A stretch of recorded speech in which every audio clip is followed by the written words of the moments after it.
Hi everyone, it's Nick. Welcome back to my channel. Okay, in today's video, we are going to be talking about 2025 interior design trends that I am excited about. You better believe what's coming up soon. In my next video, let's talk about the things that I'm really excited about coming up in the world of design for 2025. Now, some of these things I'm going to be backing up with facts, providing some reasons, some logic. Sometimes I don't. Sometimes I make it up as I always make it up as I go, but sometimes I will invent my own logic to suit my own needs, and I'm going to do that, and I'm unapologetic about it. So feel free to disagree, and you might hate these things, but that's your opinion. And that's a wonderful thing. You're allowed that. So with all that, let's get going. Okay, first up on my list is gonna have to be like artisan details and like wood architectural trim. Wood is amazing. It is a beautiful timeless material. I believe that wood, along with like your textiles, is honestly, it's just like your basic. It's your basic. And wood is a beautiful material. It is not that expensive. It is usually, well, it can be, but it is fairly durable. It is gorgeous and warm and lovely. It doesn't have to be. It can also be cold and sterile, but for the most part, wood leans warm. It oftentimes brings just like a rich energy into a space. It brings life into a space because of course, wood is a natural material. I just love wood. I think wood is amazing, and it's a material that people should use a lot of. And obviously we use wood in furniture and we use it in lots of different applications in design, but one of the ones that I really love is trim and like architectural trim and wood paneling and wood on the walls and wood on the ceilings and like beams. Oh, I just love it. And we're seeing so much more of that. I think there's this, I'm gonna call it like contemporary arts and crafts, right? This new sort of, it's not new, it's very old, but like it's back again, which is this attention to detail and attention to taking the time to invest in quality craftsmanship, especially when it comes to sort of our wood detailing around sort of our architecture and what's happening sort of in our different spaces. I love this. I think this is a trend that is a long time coming. It has been popular for a while to do panel moldings and all sorts of different things, but really also those are oftentimes been painted out, which I also love as well, because I love you know me, I love molding, I love all those things, that's fine. But leaving it as the quality wood and not just kind of painted over MDF is also really wonderful as well, right? So actually using real, like beautiful finishing carpentry in your space, I think really makes a space go from cool or nice to exceptional and really like tailored and designed beautifully. And it just really ups the level and really just kind of makes the space, do I have to use the word elevated? Ugh,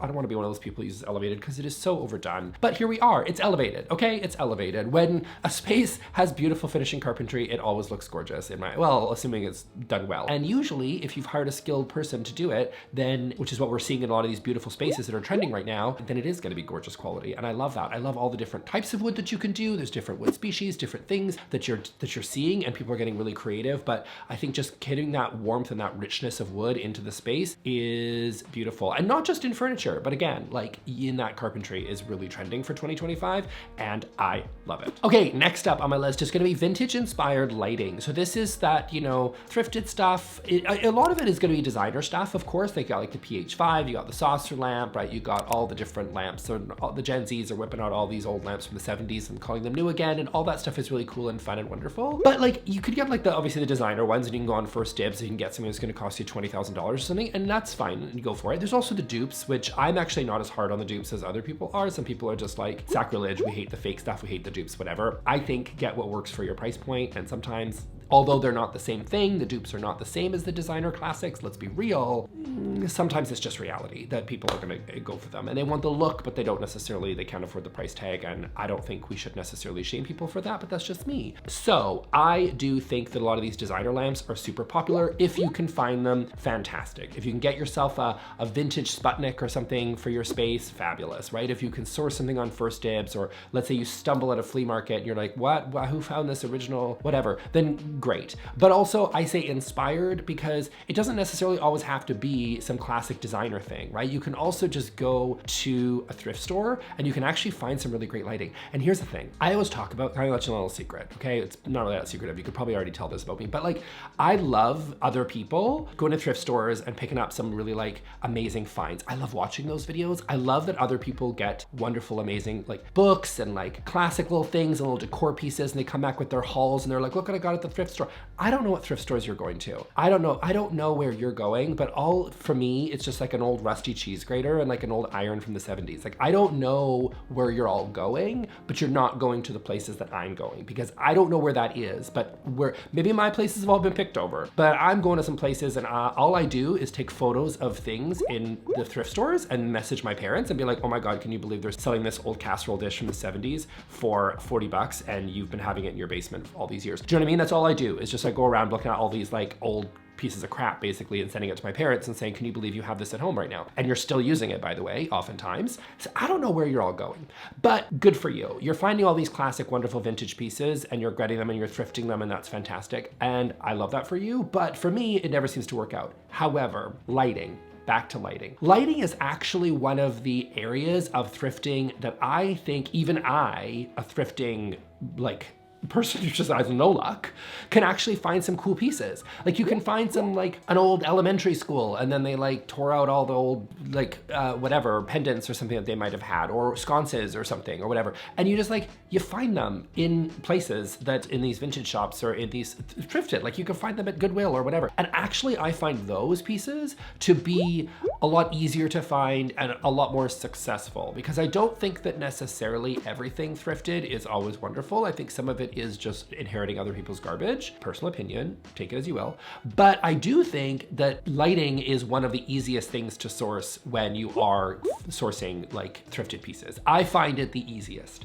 Books is another pretty decent example as well. Although again, do we need 500 old Hardy Boys or, novels? You know, do we? I don't think so, but that's what I find when I go thrifting. But you know, some people seem to find some really cool like books, and that's cool too. But I do find that lighting tends to be quite easy. You can get a lot of like old brass fixtures and stuff. So yes, there's all those designer pieces that you can find, and again, you can source and they're wonderful. They will oftentimes cost you an arm and a leg. But even if you're just going to a thrift store and you're finding some cool little lamps and pendants and sconces and stuff, I do think that that can actually be fairly easy to do. And that is very trendy and that is very popular right now. And it also really adds to a little bit of character in the home, because sometimes everything can feel like too new, you know what I mean? And you're looking for stuff that's been around for a while, some old pieces to kind of give it some life, give it some character, and put the human sort of back into our spaces. I think lighting is a really great way to do it. Okay, next up is going to be the return of the broken or closed or traditional floor plan, whatever you want to call it, right? This is where you've got your living area and your dining area and your kitchen, whatever. Instead of being the open concept, now we're putting up walls, or we're kind of sectioning all those places a little bit. And this is something that you're really changing. Like, unless you're doing a full renovation, obviously, it's not something that's really easy to do. This is not just like a DIY-able situation. This is something you can turn over in a weekend. This is a whole project. So these sorts of trends tend to move in sort of like decade-long swings, as opposed to the new it couch of the moment or the new fabric or whatever. But I do think that over the last several years, we have seen these become more popular, especially in newer builds or when people are renovating. And I think that I'm happy with this decision. Now, don't take this in any way as I don't like open concept, because I actually do like open concept. I personally believe that it depends on how you live. Some people love an open concept. It works for them, especially young families that have kids and people want to keep an eye on their kids and they want to have them in one room while they're cooking dinner and they want them in the living room, whatever. People that entertain a lot, I think open concepts could be great for entertaining because it's all sort of in one zone. But there's some real disadvantages to open concept, right? Noise can be a real challenge where it can feel really chaotic. And I think the pandemic had something to do with this sort of shift again, because now people are recognizing walls actually have value. Who knew? So putting up walls or having walls is a great way to sort of divide up space, section off mess, section off noise, and making it sort of livable for different family structures. So I think this is, I'm glad we're seeing these come back, not because I don't like the alternative, just because it gives other options, because it was always open concept. And I just love the fact that now, if you are buying a house in 2024, if you're going out to getting a new build or whatever, you're not guaranteed an open concept the way that you probably were 5 to 10 years ago, where everything was pretty much open concept. I think this will be something coming through in 2025. I'll be honest, I still do see a lot of developers. They're usually like the big developers, let's be honest. They're usually 1 or 2, maybe even 3 years behind the times. And I don't mean to insult you, I'm sorry, but it's because they're appealing to the masses, and the masses isn't watching, like they're not subscribed to Dwell magazine. ceiling. Do you know what I mean? So like that takes a little bit to shift through. And I think 2025, you're gonna start to see more and more of these sort of traditional concepts where things are a little bit, rooms are a little bit more broken out. And then you'll start to see it more in new builds as it kind of moves through. And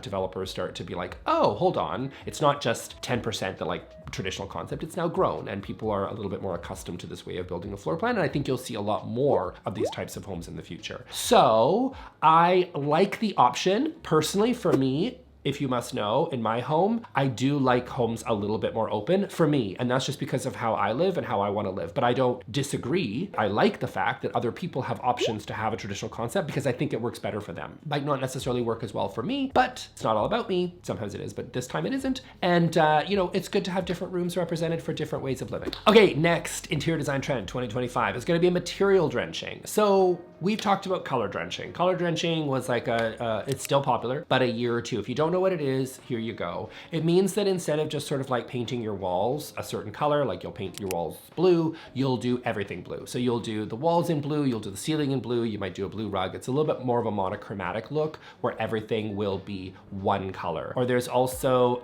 where you can do two colors. So you might have like a light blue and then a dark blue on the ceiling. So like it's still within the same family, it's still blue, but tonally it's gonna read as very different, or it's gonna be a darker shade or whatever. And that's color drenching, okay? But now we're seeing all, like, you know how everything was, they add core to everything? Do you know what I mean? You know how it was like, we had cottage core and then we were like, now we have carnival core and now we have happy core and now we have goth core. I don't know, I'm just making those last two up, but to be honest, they're probably a thing. Do you know, we just added core to everything and now it was a thing, Barbie core, like whatever. We're doing the same thing with drenching. It's now like wood drenching, stone drenching, marble drenching, tile drenching. They're all terms that get thrown around. I'm gonna call them material drenching and just say, let's just go and try to capture a bunch of different things all in one place. So we have color drenching where we have everything one color, but we're starting to see a lot more going to a bathroom and using the same tile on all the walls, using it on the ceiling, really sort of having a little bit of fun and creating something.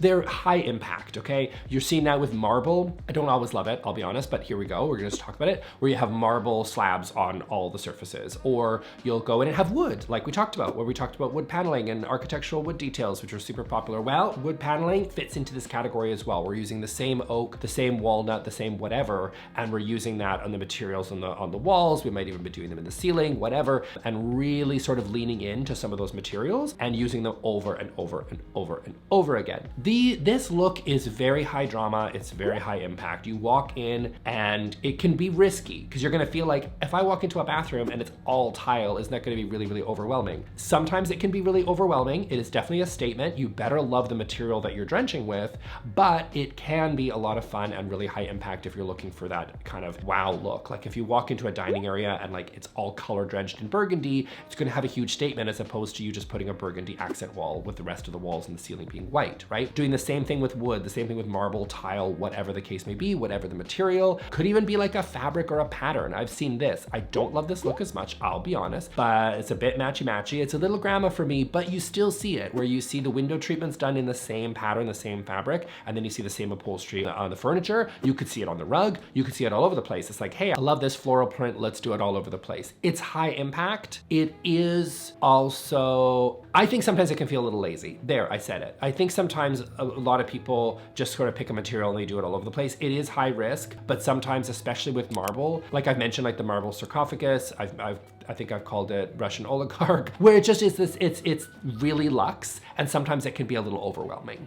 for me. So be careful with this look, but overall, I think it can be really fun. I think it's high impact, it's high drama, it's really interesting. It can also read as Russian oligarch. So, you know, proceed with caution, but have a good time with this one. Okay, next up is going to be multi-purpose indoor-outdoor spaces. This has been something that's been trending for a while, but I wanted to include it on this list just because I do think it's still gonna be popular in 2025. This is still very much, I think, a holdover a little bit from the pandemic, right? Where outdoor space was like such a premium because people were like climbing the walls. I don't know if you remember, but we were trying to get away from our family. We were putting up walls and we were hiding in the backyard. Do you know what I mean? And so I think that this is a little bit of a holdover. I love these indoor outdoor spaces. I think it's classic. You're seeing a lot more like accordion doors on back patios, or so that people can really open up the space between the indoor and the outdoor. These things are oftentimes really expensive. There's some more cost-effective things you can do, like you can just have individual doors, which might be cheaper than having one whole like sliding glass panel, but you're definitely seeing a lot more of these ways that you can bring the indoor indoor and the outdoor together. So as opposed to what we had seen before, where we might have seen a kitchen upstairs, for example, or a kitchen sort of further away, and then you would build an entire outdoor kitchen outside. Now, I think it's, which I personally prefer, which is why I'm excited, and my list of things I'm excited about, is invest in some sort of a screen system or some sort of sliding glass door system where you can really draw the indoors and the outdoors together. So instead of getting a whole outdoor kitchen, for example, you might have an indoor kitchen that's just off of the outdoors so that you can really kind of create that flow between in and out, and you don't necessarily have to double up and create, you know, 6 pizza ovens or whatever you want outside, because you've already got all the stuff that you need indoors, and you're really connecting those spaces together. I think this is wonderful. I think it's perfect for entertaining. I think it's great, again, if you love a little bit of an open concept. I think it's really a great way to keep an eye on your kids, for example. You could be cooking in the kitchen, you could be in the living room, your kids could be outdoors, and you don't have to sit there and watch them as they jump on the trampoline for the 50th time and be like, yeah, great, you're jumping so high. Like, you can actually still be doing something indoors while your kids are outdoors doing some whatever they're doing. Somersaults, or I don't know what kids do these days, but you know what I mean? They're outside and you're inside, and that's a fun time. So great for entertaining, as I said, people going in and out. Let's be honest, parties are always happening in the kitchen. They're always happening around the food. That's where we all go. And so if you're able to sort of centralize that and have the outdoor space in the spring and the summer, that's a wonderful thing. Also, in addition to sort of these indoors, outdoor spaces, I see a lot of courtyards being really popular just as a way to sort of add a lot of natural light into a space. It sort of brings that outdoors in, but it's not necessarily has to be accessible to sort of foot traffic or anything, although it's cute to put some bistro chairs or something out there. But I really just love this. It sort of just gives a little bit of light and a little bit of life into a space, and they're really, really popular. I see these very common in Australia. I feel like they're really having a moment, and I see a lot of them, just like the way that they construct their buildings to have these interior courtyards, and I absolutely love them. And so that's just another way to sort of bring the outside in, and really popular for this 2025 trend. So I think this is great. Bring the outdoors in, bring the indoors out, have a good time with this. Okay, now next up on my list, this is gonna be controversial, and I want you to hear me out. Do not click away, okay? Because I understand the douche factor that we're dealing with here, but we're gonna talk about quiet luxury. Okay, I hate the term quiet luxury because it's like now just feels incredibly elitist, and I understand that. So forgive me, I know, I get you. I get that you thought about clicking that browser button, and I understood the little X, and I get you. But hear me out. The thing I wanted to talk about here, which maybe I could have put this on my trends that need to go list or whatever that I'll probably inevitably end up making, but I'm tired of like the luxury category being so dominated by brands. By that I mean like big LVMH brands, where we've got like the Tom Ford book. I don't know if it's LVMH, and I don't really care, but you got the Tom Ford book, you got the Chanel book, you got the like Hermes throw. We're talking these incredibly like designery things that are just really, in my opinion, cheesy, gaudy, and tacky. There, okay, I said it. I held my tongue for too long, as you know I love to do. No, okay, let's be honest, they're tacky and they're cheesy, and if you have one, great, cool, I love that for you, but like, I don't think that it's just an announcement of your wealth. And to be honest with you, the Hermes throw, like, no, I don't love it.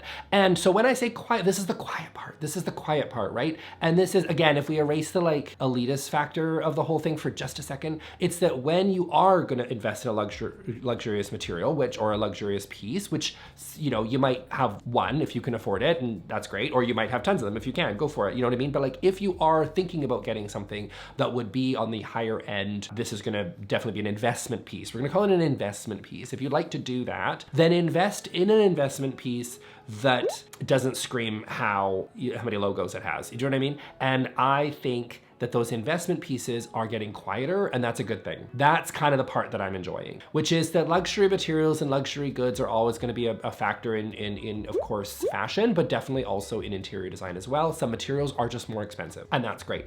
If you can afford it, awesome. You know what I mean? Like, yes, quartz countertops are beautiful, marble countertops are beautiful, but you know, you can also get countertops done in like semi-precious stone. I mean, like, these slabs can be freaking thousands and thousands and thousands and thousands of dollars a piece, and you might need several of them in order to do a kitchen, and that's extremely expensive. But I do love that, so luxury materials are always gonna be there, these luxury goods are always there, but I like the fact that if you are going to invest in those luxurious goods, I feel like people are recognizing that logos are stupid, and that people should maybe just invest in those pieces and that craftsmanship or those materials without necessarily screaming it from the rooftops. So like, let's say you're looking for a dining table, right? Like, you could get something that's in like the $1,000, whatever, $2,000 sort of price point, and it could be a veneer, and it could be from IKEA, and you're gonna enjoy it. It's gonna be wonderful, but I think we can all agree it's not really a luxurious dining table necessarily, although just it's beautiful and wonderful and great as well. You wanna move up the ladder and you're probably getting something like Article, which is gonna cost you in the 2,000 range. Could be solid wood, probably made overseas, whatever, or could be, maybe some of it could be veneered, some of it might be solid wood, or you could move up to Sundays, which is where they might have a solid walnut table, but it's gonna be made overseas or whatever. Or you could invest in something like Mortice, which is a brand I personally really love. Local Vancouver brand, they make everything here, fantastic, fabulous stuff, but you're running thousands of dollars for a dining table. And it's gonna be handcrafted by a person that's perhaps made local, like it's gonna be made nearby you. And I like that people are appreciating that, like, wherever you fall on that ladder, it's what you can afford and you should be proud of, and that's a wonderful thing. But if you are going to be entering into that sort of Lock and Mortice category, it doesn't necessarily have to be from Louis Vuitton. And in fact, it probably shouldn't be. And it should be from someone local who actually is a skilled craftsman who's creating beautiful products. Because when you invest in your local economy and those local craftsmen, that does wonderful things beyond your dining table. And that's a dining table that you'll pass down to your kids. That's a dining table that you'll have for years and years and years. And I love that people are investing in those pieces. So to me, that's quiet luxury. And that is what I'm a fan of. Okay, next up on my list is gonna be richer colors, and specifically lots of red. I think that the richer, moodier colors are here to stay for a bit, and I love that. So if you are unfamiliar with the general trends of what we have seen over the last 5-6 years, minimalism, white Scandi, everything white, everything gray, everything light, everything airy, everything fresh, you know, all those words were being used to describe these beautiful spaces in kind of the 2018 to 2020 sort of window, right? Very popular. We saw that in farmhouse design, we see that in Scandinavian design. Just very popular to have something feel very light and fresh and airy, and lots of white, lots of sort of pale gray, very heavily tinted, okay? And the colors that were being used were like a baby blue, or like a slight minty green, like a white with a slight green undertone. Do you know what I mean? And those are really popular. Now we're seeing a lot more moodier colors. So a much lower LRV, which stands for light reflectance value in paint terminology, which just means less light being reflected off of things like paint into the rest of the space. So mid-tones, darker colors, richer colors are being used a lot more often. And red is finally getting its due. Like, I personally think red is a beautiful color. I think it's hard to pull off sometimes in design because people tend to think of red, they think of like Ronald McDonald hair, and that's not what we're doing with our spaces. Although if you do, then that's great. But for most people, it's probably a little intense. And so people typically go in the direction of the light and airy, which is pink, or they go, which is the new thing, which is in the direction of dark and moody. And we're seeing a lot more burgundies, red wine. Those earth tones are popular. So sort of in the mid-tone category, something like a terracotta leading into those red and oranges, sort of that sort of hybrid color, which is gorgeous. I love seeing red get its due. I love seeing those darker, moodier colors. It's not just happening with red. We're seeing lots of darker greens, lots of darker blues, just lots of just moodier colors with a lot more gray and black pigment being added to the color, and therefore creating a much like toned down and darker shade of some of these gorgeous colors that we all love. So no matter what color you choose, whether it's a yellow, whether it's an orange, whatever, leaning into sort of those moodier or darker colors, definitely trendy for 2025, and I am loving it. Not that I don't like the light and airy stuff as well. I like it all, but I just like people to mix it up, and this is a fun way to do it. Okay, so that's it for me today, guys. I hope you really enjoyed this video. And of course, don't forget to subscribe, because next week I've got the video on what I am not excited about, and I'll see you all in that video. Thanks a lot. Bye.